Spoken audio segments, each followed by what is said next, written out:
Powered by NBC bearings, భారతదేశపు మొట్టమొదటి bearing తయారుదారు. GST council కీలక నిర్ణయాలు.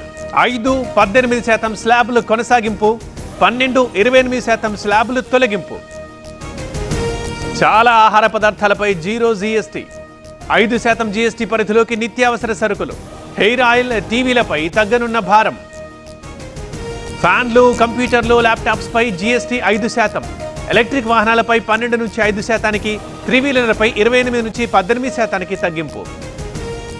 ఏపీ లిక్కర్ కేసులో సిట్ దూకుడు, షెల్ కంపెనీల వివరాలు రాబట్టేందుకు ప్రయత్నాలు. అనూహ్యంగా తెరపైకి సజ్జల భార్గవ్ పేరు. ఇవాళ కామారెడ్డి జిల్లాకు రేవంత్, వరద ప్రభావిత ప్రాంతాల్లో పర్యటన, దెబ్బతిన్న పంట పొలాల్ని పరిశీలించనున్న సీఎం.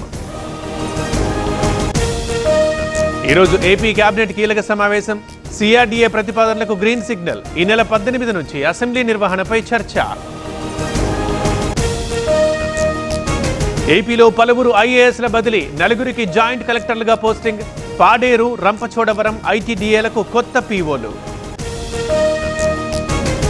తెలంగాణ శాసనమండలి చైర్మన్ కి కవిత ఫోన్, తన రాజీనామా ఆమోదించాలంటూ వినతి. గుత్తా సుఖేందర్ రెడ్డి అపాయింట్మెంట్ కోరిన కవిత. ఎక్స్లో బయో వివరాలు మార్చేసిన కవిత. మాజీ ఎంపీ, తెలంగాణ జాగృతి ఫౌండర్గా మార్పు. ఎమ్మెల్సీ, బీఆర్ఎస్ పదాలు తొలగింపు.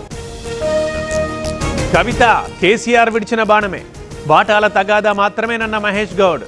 2 పార్టీలు డ్రామాలాడుతున్నాయన్న బండి. 1,00,000 కోట్లు దోచుకున్న వారింట్లో రచ్చే ఇది. కవిత ఎపిసోడ్ పై సీఎం రేవంత్ స్పందన. దోపిడీ సొమ్ము చిచ్చు పెట్టిందంటూ కామెంట్. ప్రతిపక్ష హోదా ఇవ్వాల్సింది ప్రజలు, బ్లాక్ మెయిల్ చేసే రోజులు అయిపోయాయి. వైసీపీ నేతలు ఒళ్ళు దగ్గర పెట్టుకోవాలన్న చంద్రబాబు. రిషికొండ ప్యాలెస్ పెచ్చులు ఊడుతున్నాయి. ఆ ప్యాలెస్ ని మెంటల్ హాస్పిటల్ చేయాలి, దాన్ని కట్టిన వారినే అందులో చేర్పించాలి అన్న అశోక గజపతి రాజు. తెలంగాణకి మళ్లీ భారీ వర్ష సూచన, 10 జిల్లాలకు ఆరెంజ్ అలర్ట్. హైదరాబాద్లో నిన్న రాత్రి జోరు వాన. కొమరం భీం జిల్లాలో భారీ వర్షాలు, ప్రమాదకరంగా ప్రవహిస్తున్న వాగులు, రవాణాకు తీవ్ర ఇబ్బందులు.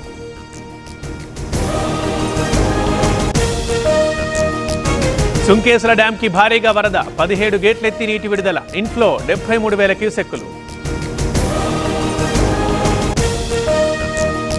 గణేష్ నిమజ్జనానికి హైదరాబాద్ రెడీ, 6వ తేదీ సెలవు ప్రకటించిన ప్రభుత్వం. భారీ ఏర్పాట్లు చేసిన జీహెచ్ఎంసీ. వలభైంసాలో గణేష్ నిమజ్జనోత్సవం, భారీ భద్రత ఏర్పాటు చేసిన పోలీసులు. అడుగడుగునా నిఘా, సీసీ కెమెరాలతో పర్యవేక్షణ.